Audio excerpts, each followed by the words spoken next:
Okay, we're here at the Whole Foods in Basalt, Colorado. The Compost it's a site survey. The Compost Compactor, self-contained, it does work.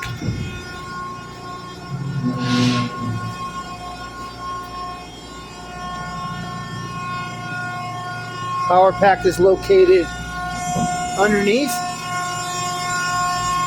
The machine has been modified quite a bit through the years.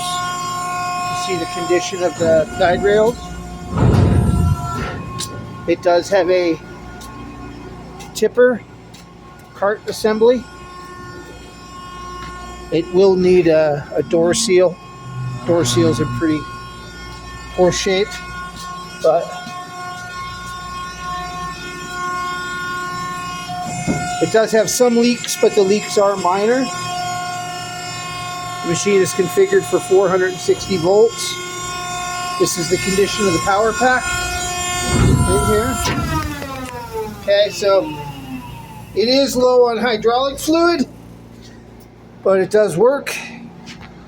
Okay, I'm going to demonstrate the tipper cart. Hoses are in poor condition. However, the tipper does work.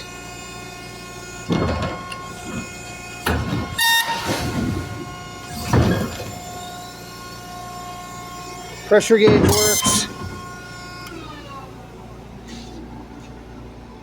There you go.